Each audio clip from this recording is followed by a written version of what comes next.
Jananjana Shalakaya Chakshurum Militam Yena Tasmai Shri Gurave Namaha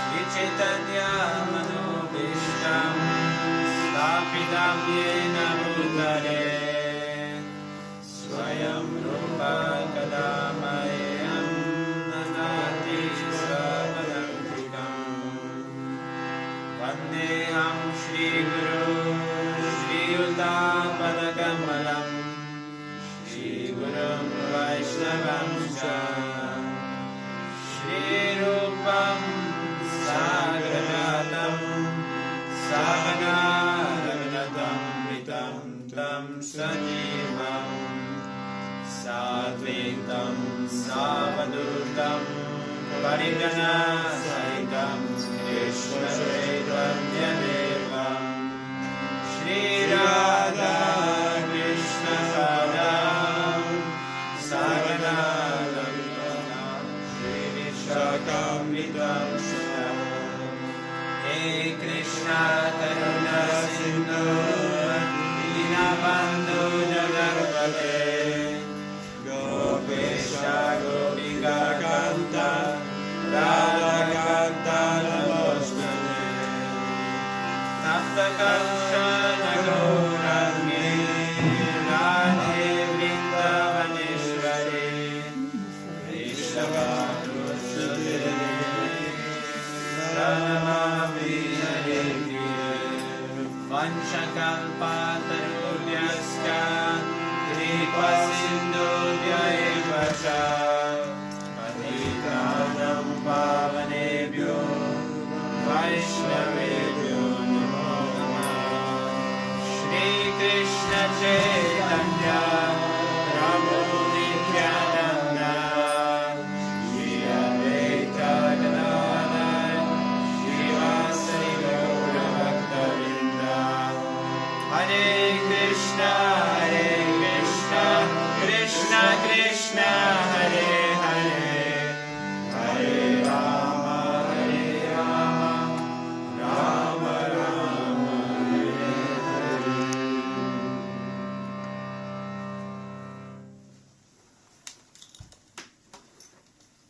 Hare Krishna. Hare Krishna.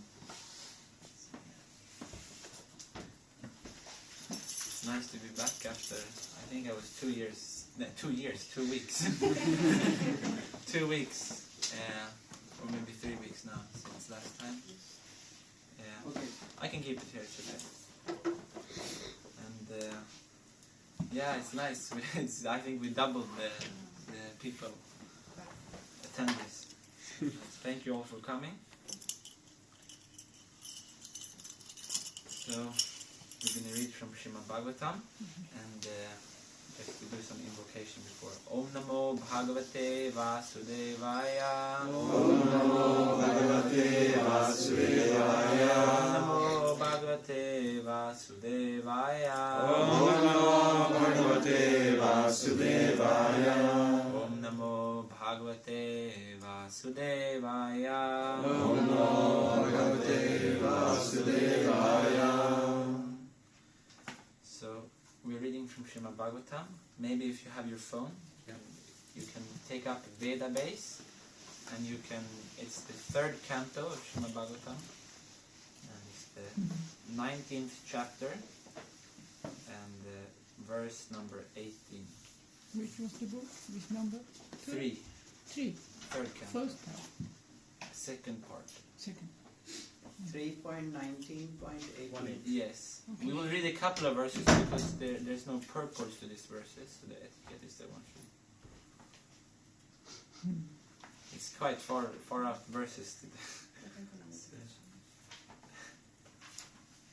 Yes, you did. Okay. Did you get it? Yes. You found it? 3:19. Andra boken, okej.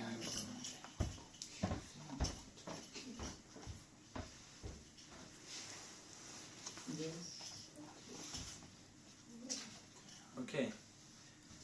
Prabhavur, you can please repeat after, or actually, well, let's do the last verse that we repeat. I'll just read the first couple of verses, and verse 22 we will read together. Pravavurvaya vaschandastamapam savanairayam digbyo nipetur gravanaha kshepanai prahita iva. So maybe I'll just give some brief context for those who are not. Right now last time I was here we were reading that Lord Krishna or Lord Vishnu has taken a form of a boar. A boar is vildsvin in Swedish. And he has rescued the earth which had fallen out of its orbit.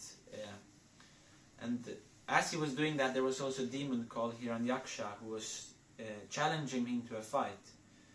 And now this fight is going on between Lord Boar, the incarnation of Krishna called Varaha, and also this demon Hiranyaksha. And in the last time I was here, we were reading how the demon were employing different conjuring tricks to make some illusory arrangements to bewilder the Lord. And today we will hear about all these things that he creates, what's happening on this scene. So, we just jump into it. Translation. Yeah. Fierce winds began to blow from all directions, spreading darkness occasioned by dust and hailstorms. Yes. Stones came in volleys from every corner, and as if thrown by machine guns. This is the next verse. The luminaries in outer space disappeared due to the skies being overcast with masses of clouds, which were accompanied by lightning and thunder.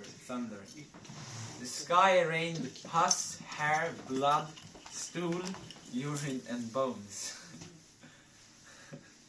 It's quite a scene. O sinless Vidura, next verse. Mountain discharged weapons of various kinds, and naked demonesses armed with tridents appeared with their hair hanging loose. And cruel and savage slogans were uttered by hosts of ruffian yakshasas and rakshasas, who all either marched on foot or rode on horses, elephants or chariots. I think this is the... No, this is the one. So this one we just recite together. And I recite one line and you repeat. 3.19.22. Yes, 22. Now it's around 22. Pradushkritanam mayanam. Pradushkritanam mayanam. Pradushkritanam mayanam. Pradushkritanam mayanam. Asurinam vinashayat. Asurinam vinashayat. Asurinam vinashayat. Asurinam vinashayat. Sudarshanastram Bhagavan. Sudarshanastram Bhagavan. Sudarshanastram Bhagavan. Sudarshanastram Bhagavan. Prayunkta daitam tripat. Prayunkta daitam tripat. Maybe one or two people who also would like to try and recite. Pradushkritanam mayanam. Pradushkritanam mayanam. Asurinam vinashayat. Asurinam vinashayat. Sudarshanastram Bhagavan. Sudarshanastram Bhagavan. Prayukta daitam tripat. Prayukta daitam tripat. Anyone else? Let's try. Pradushkritanam mayanam. Pradushkritanam mayanam. Asurinam vinashayat. Asurinam vinashayat. Sudarshanastram Bhagavan. Sudarshanastram Bhagavan. Prayunkta daitam tripat. Prayukta daitam tripat. Pradushkritanam mayanam. Pradushkritanam mayanam. Asurinam vinashayat. Asurinam vinashayat. Sudarshanastram Bhagavan Sudarshanastram Bhagavan Prayuktadayitam Tripat Prayuktadayitam Tripat. Okay. Do word-to-word repetition. Pradushkritanam. Pradushkritanam. Displayed. Display. Mayanam. Mayanam. The magical forces. The magical forces. Asurinam. Asurinam.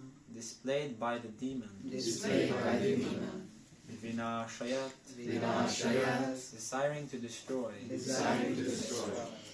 Sudarshanastram. Sudarshanastram. The Sudarshan weapon. The Sudarshan weapon. Bhagavan. Bhagavan. Supreme Personality of Godhead. The Supreme Personality of Godhead. Rayunkta. Rayunkta. Through. True. Dayitam. Dayitam. Beloved. Beloved. Beloved, yeah.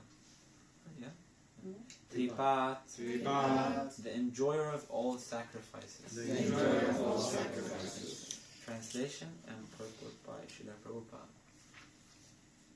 The Lord, the personal enjoyer of all sacrifices, now discharged his beloved Sudarshan, which was capable of dispersing the magical forces displayed by the demon. Purport. Even famous yogis and demons can sometimes enact very magical feats by their mystic power, but in the presence of Sudarshan Chakra, when it is let loose by the Lord, all such magical jugglery is dispersed. The instance of the quarrel between Durvasa Muni and Maharaj Ambarish is a practical example of this matter. In this matter, Durvasa Muni wanted to display many magical wonders, but when the Sudarshan Chakra appeared, Durvasa himself was afraid and fled to various planets for his personal protection. The Lord described here as Tripat, which means that he is the enjoyer of three kinds of sacrifice. In Bhagavad Gita, the Lord confirms that he is the beneficiary and enjoyer of all sacrifices, penances, and austerities. The Lord is the enjoyer of three kinds of yajna. As further described in Bhagavad Gita, there are sacrifices of goods, sacrifices of meditation, and sacrifices of philosophical speculation. Those who are on the path of jnana, yoga, and karma all have to come in the end to the Supreme Lord, because Vasudeva Sarvam Iti. The Supreme Lord is the ultimate enjoyer of everything. That is the perfection of all sacrifice.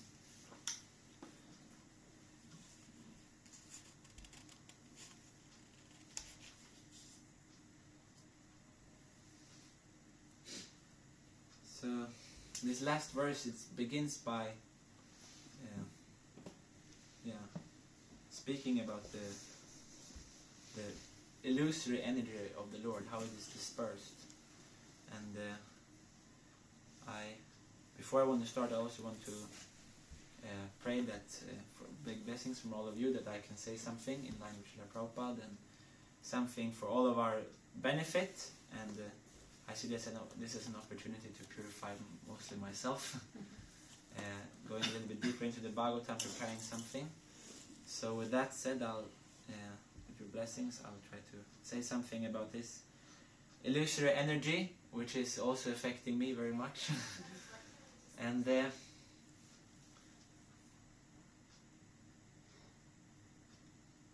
here we see how Sudarshan is just dispersing this illusory energy which was created by the conjuring tricks of Hiranyaksha, the demon. And this illusory energy is trying to affect the Lord with this illusory energy, who is untouched by such things. He's completely pure. He's beyond any illusion. He's not subject to it. But on the other hand, we are subject to illusion. And just as the Sudarshan, Lord Sudarshan weapon, Sudarshan is a weapon by the Lord. He has a disc. If you look at different Vishnu pictures, you always see that he has 4 hands, and in his different hands he carries different symbols, and one of them is called the Sudarshan Chakra, which is a weapon which he sends away to kill the demoniac people when needed.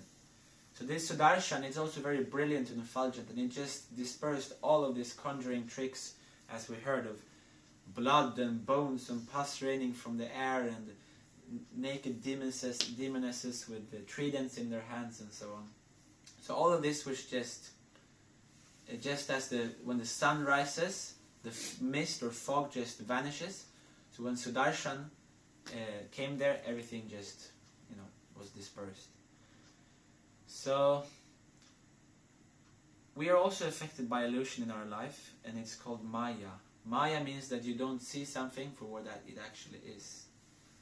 And how do we become free from Maya? We don't have the Sudarshan appearing and helping us clearing our path, but it is described in the Srimad Bhagavatam that Kalau nashtadrisham esha puranarko dunodita, that the Bhagavatam itself is just like a sun which has arisen to give light to those people in Kali Yuga, this age of quarrel, hypocrisy, and so on, to give them light, to give them proper vision, because in this Kali Yuga it's very difficult to see what is to be done and what is not to be done. We are very confused, age of confusion.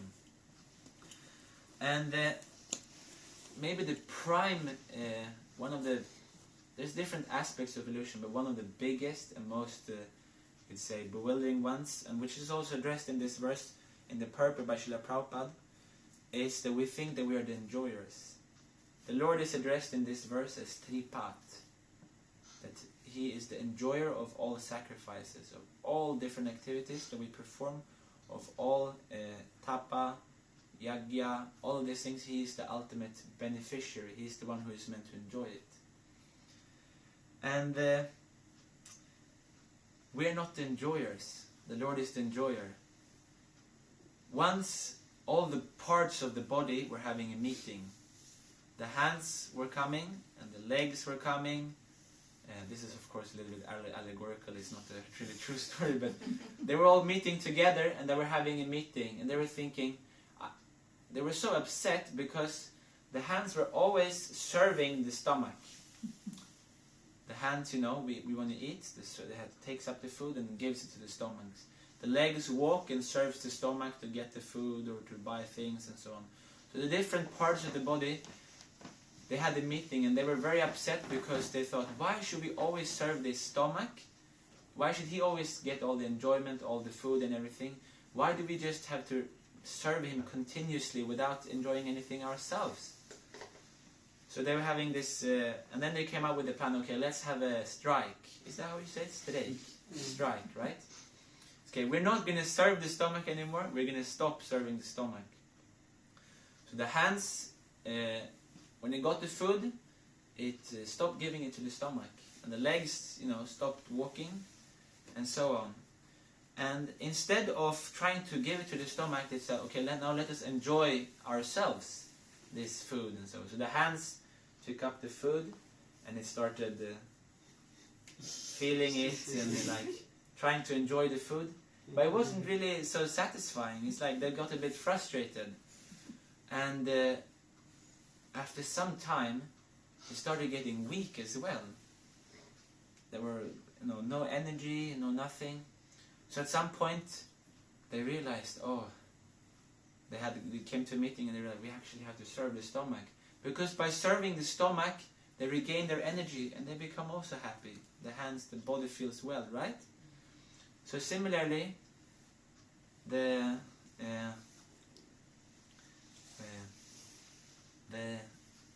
our life is actually meant to serve Supreme Enjoyer. And we sometimes think, such a horrible thing to just be enjoyed or serving one enjoyer, a life like that, just serving, not being able to enjoy. But actually, if we really want to be happy and peaceful in our spiritual life, that is one of the fundamental aspects. To realize that we are not the enjoyer, and that Krishna is the supreme enjoyer. If we're not the enjoyers, what are we then? Any suggestion? If we're not the enjoyers, what are we then? Enjoyed. Enjoyed, yes. We're the servants, right? So that is the whole teaching of Krishna consciousness, that we are the servant. One time His Holiness Radhanath Swami, one of the big gurus, he was writing letters to his mother. And it is the fashion within ISKCON, I don't know if you're familiar with it yet, that when you sign the letter, you sign it with your servant, and then your name. Your servant Shyamasundara, or your servant Ramai, your servant Tuva. When you sign your letter and you send it off to someone. So his mother, Radhanath Swami, was writing, your servant Radhanath, or I think he was writing Richard, his name before he got initiated. So, and this was disturbing his mother. She was feeling that, and she was writing back in a letter to him, I'm feeling quite disturbed that you're writing servant, you're taking such a low position, a servant, such a useless thing, you know. Who wants to be a servant? It's like basically if you fail with everything in life, you just become a servant. So, she was expressing her, you know, she was lamenting a little bit. And Radhanath Swami, he very enthusiastically wrote back to her, you know, explaining actually servant is the most glorious thing. And then he signed it, your servant of the servant of the servant. And at some point she realized actually, yeah, hopeless. Actually, and now she's very positive, of course, to that. I don't think she's alive still, no. I don't think so. Not sure. But actually becoming a servant, not just a servant, but the servant of the servant of the servant of the servant endlessly, that's the best position one can be in. And whenever we come into the temple, we should feel like that. You know, when we come into the temple, what we do is we give up this false sense of I am the Lord, I am the one who is meant to enjoy, and people, I'm the center of the universe. You know, if you look upwards, the universe is there. If you look there, the universe is there. If you look there, there's the universe. Below me is the universe. Everyone is in the universe, so I'm the center of the universe. No, it is... actually, that is when we come to the temple, we give up that mentality. And we try to be the servant. And we should always, whenever we stay in the temple, we should always remember this, that actually I'm the servant of the servant of the servant. Dasa, dasa no das. Dasa no das. So, and there are three fundamental aspects of in the Bhagavad Gita, which Prabhupada also mentioned this verse in this purport, for understanding or how to actually be peaceful and happy in our spiritual life. And but before we go into those three fundamental aspects, three secrets to becoming more peaceful, actually, Prabhupada called it the peace formula, I want to ask you, or we should have some discussion. The Bible says, the truth shall set you free, yes. The truth shall set you free. But before it sets you free, it usually pisses you off. So, what does that mean? That the truth will set you free, but before that it will piss you off. What do you think? You can maybe pair up in 2 or 3s. Does the Bible say it will piss you off? No, it doesn't say. It doesn't say that. But that's my addition. Okay, I should clarify that. But it says the truth will set you free. But before it does that, it generally, there's like many, this is actually, it's not mine, you know, many people usually say that it's a famous saying. It will piss you off before. It will make you a little bit upset and so uncomfortable. So what does that mean? What do you think? You can maybe discuss for 1 minute in pairs of 2. I can also, or 3.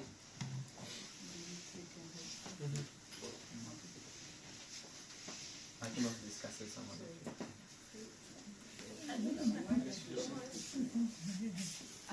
Before it sets you free, it pisses you off.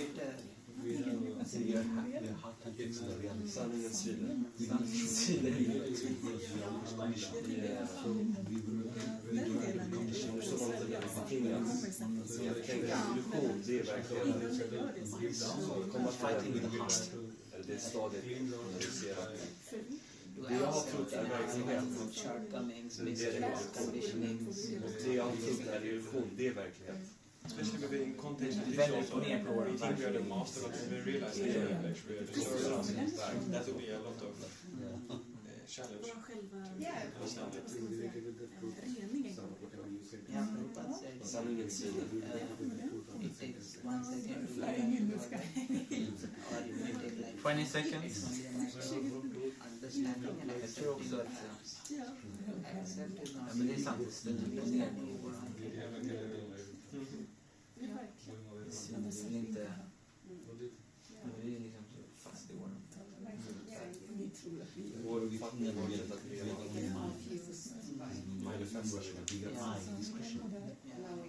Okay, wrap it up. Okay. Was there any fruitful points coming out? Yeah, you Maybe want to say? Shambalal or Shantan or Ramayan?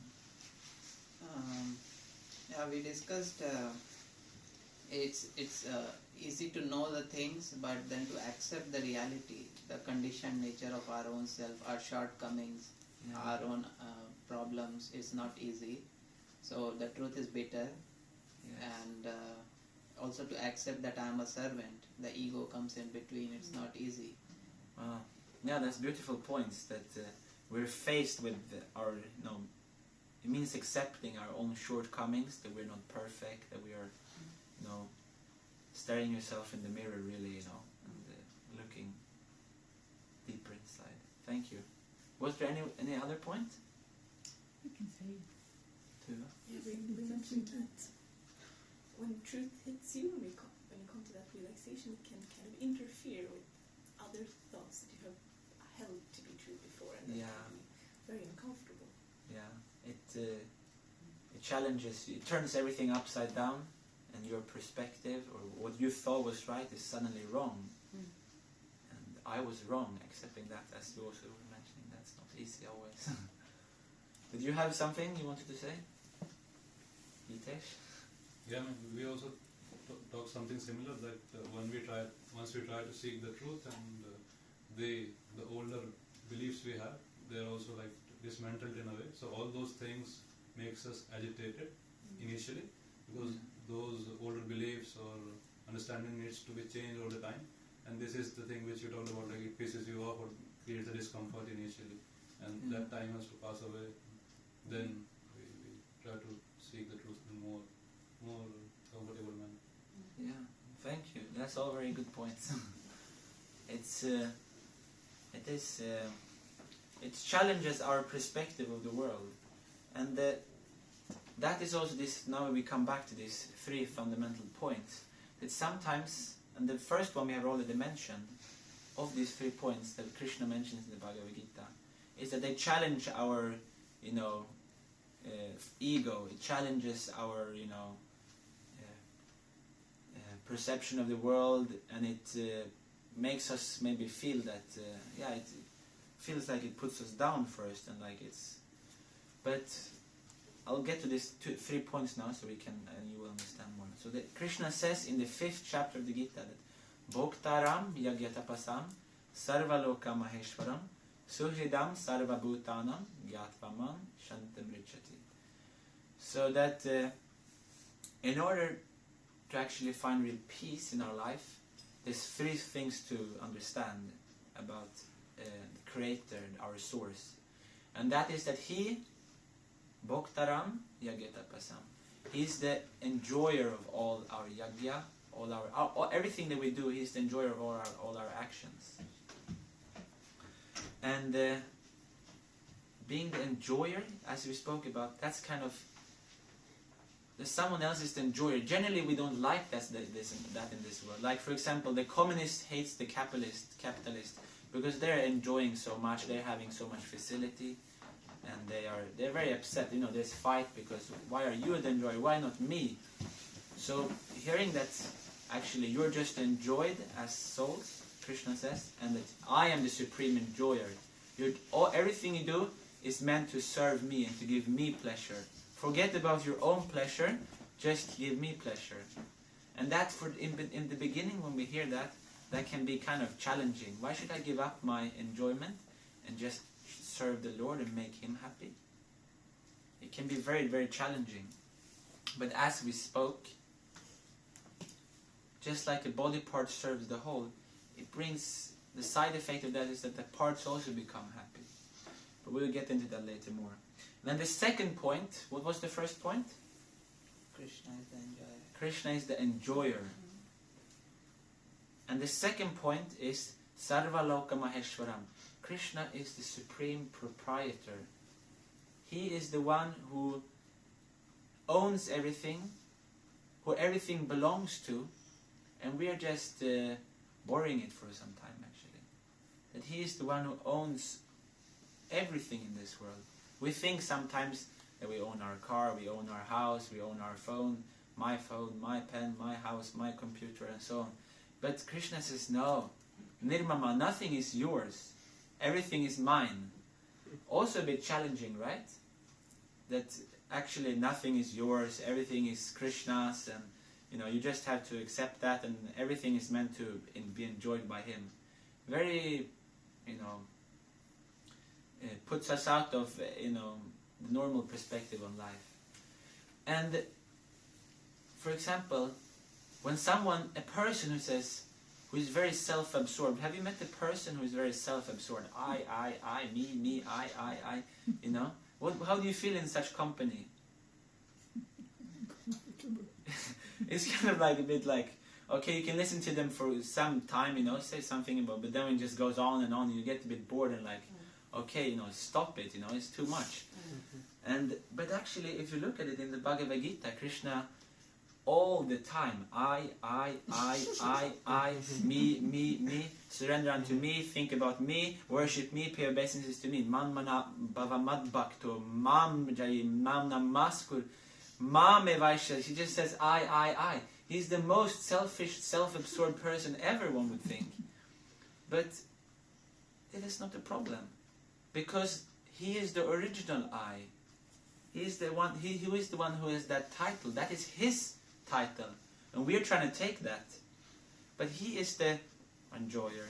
He is the proprietor, and so that's in the beginning can just I. It can challenge and it makes us a bit uncomfortable. Why do I have to put Krishna in the center instead of myself? It's all about me. That's what we learn in this world. How do I feel? But why do I have to put Krishna in the center? But Krishna, He is not anyone who is an enjoyer in this world. We kind of like envy and is kind of a little bit who enjoys, and who is a proprietor. It becomes kind of distant. But Krishna is not such a person. Because the third point Krishna gives in this verse is Suhridam Sarva Bhutanam. He's the best friend of all living entities. Even though He is the enjoyer and they are His servants, even though He's the proprietor and everyone is serving, everyone is just using His energy, borrowing it in order to serve Him, He's the best friend of all living entities. He has everyone's best interest, and He has everyone's welfare in mind. So isn't that amazing? That is Krishna. And when we remember these three things, number one, Krishna is the Enjoyer. Number two, Krishna is the supreme proprietor. He's the one who owns everything. And number three, He is the best friend. So these three things, because when we know that, we don't have to worry. We can be peaceful. We can be shanti. Gyatva mam shantim richati. We can be peaceful. So that is the three aspects. If we can remember that whenever we're in difficulty, and we can just remember that Krishna is my well-wisher, and if I just try to serve Him, then I can be very peaceful actually. And much of our anxiety, just think about it in this world, is because we think ourselves the enjoyer and we think ourselves the proprietor. These two things are the main causes for our anxiety in this world. Because when we have an expectation of enjoyment, expectations naturally brings disappointment. So this is the two strong features of Maya, thinking that I am the enjoyer and what I have is mine. But when we give up this, and then we can be very peaceful, okay? You can just continue serving because you realize that I'm not the enjoyer, I'm not the proprietor. So, was there something more I would like to say? Time is ticking, it's 45 already, so I was wondering maybe if you have some comments, questions, additions to that. You were speaking about the parts of the body who went on strike. Yeah. Well, actually, each part of the body is ruled by different demigods. And those demigods, they are ministers in Krishna's government. And so they have their service. They are servants, all of them. Yes. So you can't move anything about their sanction also. Yes. And so I'm thinking about Advaita Acharya Prabhu in Navadvipam. He was dancing around whole Navadvipan. He was singing loudly, I am a servant, and he's Mahavishnu, I am a servant, I am the servant of Lord Chaitanya and his servants. Yes. So sweet. Yeah. It is. When you realize you're a servant, you become so much happier because you don't have this expectation of enjoyment. All the forms of Krishna, everyone, they want to be servants. To see Nityananda is totally mad in happiness to being a servant, Yeah, sometimes it's amazing in Chaitanya Charitamrita. If you read Chaitanya Bhagavat, Chaitanya Charitamrita, the biographies of Lord Chaitanya, sometimes, they're just sitting and taking prasadam, and suddenly Nityananda, he's just having some ecstatic symptom. I'm a servant of Lord Chaitanya, and he starts dancing and something like that. It's wonderful, and Lord Chaitanya and Lord Nityananda, they came as in the Bhakta Avataram, Bhaktakyam. They came as bhaktas. They came as devotees to set the example for us. So Lord Chaitanya, he exemplified this, and Lord Nityananda and all his associates exemplified this mood of service, and that is what we are to follow, and try to take up, being a servant, always seeking opportunity to serve. And sometimes you look for happiness, but actually that's not a very good plan. Better to look for service, because then you will realize actually happiness is service. So. The Sudarshan Chakra, he's also servant. Yeah, he's also a servant. And he's actually always protecting the devotees. Yeah. So you should know, wherever you're going, you have Sudarshan Chakra there. Yeah, it's true. Yes. He's serving the Lord and he's serving the devotees.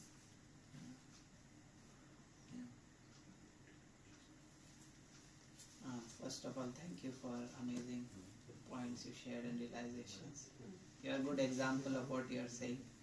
I was thinking that similar point Prahlad Maharaj says in Srimad Bhagavatam, that if you want to be happy, don't try to be happy.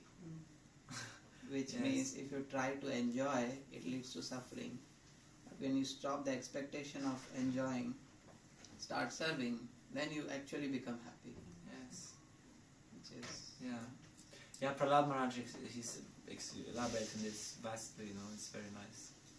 And he says that is there anyone here who wants to be 100% happy, or anyone who wants to be like 50% happy? What do you say? You want to be 50% or 100%? 100. 100, yeah. So, is there anyone here who wants to be 100% miserable? Anyone who wants to be 0% miserable? 0%. Yeah, we don't want to be miserable. But is there anyone here who's experiencing misery? No. No? Wow.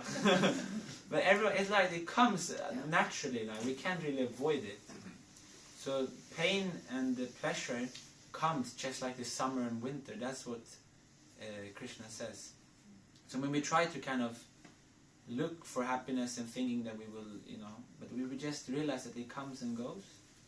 And we just try to serve in those circumstances, we try to be tolerant, then we actually experience a more continuous, not just like flickering enjoyment, but a continual satisfaction.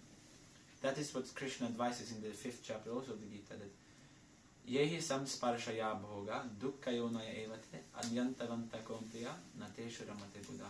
That generally in this world people look at as happiness just as a combination of our desire and attaining that object of our desire. For example, I want this, just by getting that is happiness, getting what we want. But that is not the Bhagavad Gita's explanation of deeper real happiness. It says that the wise people, they give up such happiness because it has a beginning and it has an end. It is very flickering, it is temporary. But they seek a deeper type of happiness from inward. Shaknoti haiva. How does that verse go? Anyone knows? But at least in the 5th chapter it says that their aim is inward. They look inward. In the Bhagavatam also there is an allegory of a deer. Deers sometimes they have they try to find out there's a fragrance, musk scent in the air, and they're like, what is it that is smelling so good? And it's just running all over. It goes into the river, it goes to the mountains, it goes to the valleys, and it's looking, where is this wonderful scent, coming from? But it doesn't realize that actually it's coming from its own navel, and it's running around. So similarly, we're running around in this world like, oh, maybe I can be happy if I have that job or in that position and so on. But it's just, happiness is not out there, it's actually in here. So that is what the Bhagavatam says. It said, Jalam tad udbhavaishchanam hitvagyo jalaksamaya mrigatrishnamupadavet tatanyatrartadriksvataha. That just as a deer cannot find that's the example I gave. It's looking for but it's actually within itself. So, I think with that, okay, maybe one more. Yeah. No, I just want to share that I haven't been here so long. Like maybe I've been here in my past lives, but it's so nice to thank you for coming and sharing. I want to hear more. When I come to Almvik or here for the first time, I just got a feeling of the words you explain now. So it's really nice that this feeling I have is coming from the text. You know what I mean? Yeah. Like safe, like best friend, like So it's amazing. Thank you so much. Thank you. I have a question. Yeah. Okay.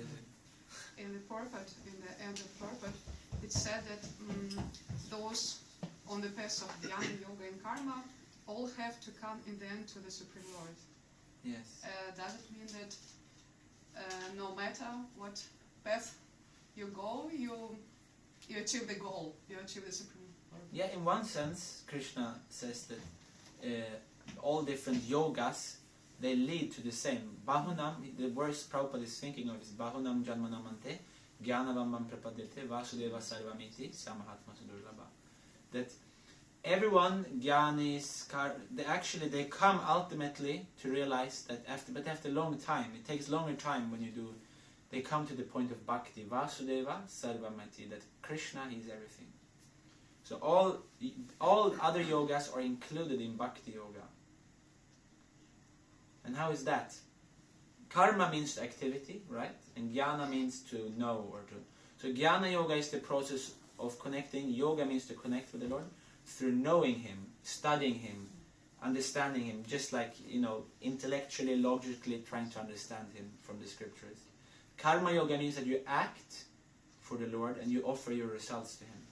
But bhakti means the yoga of devotion. Here's explanation of how both jnana and karma are included in bhakti. For example, anyone goes to work here? Yeah. So do you have a boss? Yeah. Yes. So you're working for him, right? Yeah. Does that mean that you love him? Nej. No. And for example, Shantanu, you know Donald Trump? You don't know him? He knows me. He knows. But you know about him, right? Do you love him? Not really, right? Love as a human being. Yeah. But, Yeah, that's good. We should love everyone, huh? Yeah. But knowing someone, doing something for someone doesn't mean that you love them, right? Are you with me? But loving someone, for example, Amarendra, you have a child. Do you love your child? Yes. Do you work for your child? Do you do things for her? You play with it? Do you do all kinds of things? And do you know your child? Somewhat. Yeah. Somewhat, yeah. So if we love someone, we naturally want to know more about that person. We naturally want to work for that person. There's no question of it. So when we develop love for Krishna, bhakti, karma, jnana, all of this is included. So, but karma and jnana on itself, it doesn't necessarily bring about bhakti. So that is Krishna. He says that all of them ultimately lead to bhakti, and bhakti includes all the other paths. That's how I understand it. Maybe there's someone else who wants to add something. Okay. Is that I think we're a bit over time. I don't want to take your up. No, it's good. It's Friday today. It's working day, right? Yeah. Why are you all here? Because we serve Krishna. Maybe a short kirtan would be nice. Short kirtan? Yes, 5 minutes. Okay. Okay. It's good to finish. It's Friday, right? So we need to Friday. sing.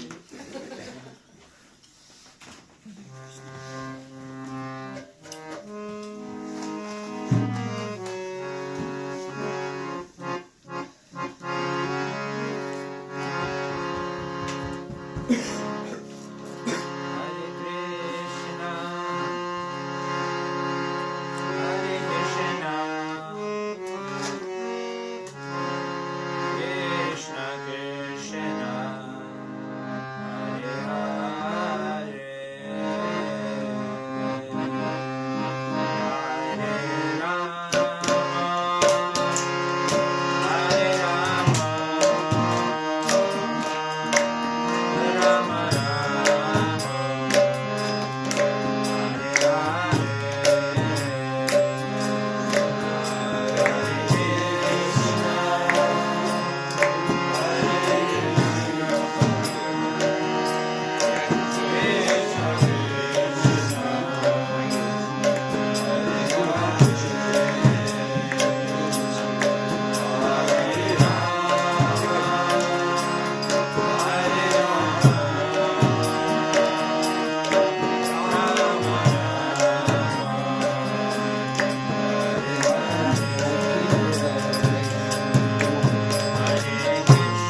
Krishna. Hare Krishna. Thank you for Shyamasundara for inviting, and it's really lovely to be with Brahmachari community. It's And thank you very, very much for coming. Thank you. We are Welcome very back. happy.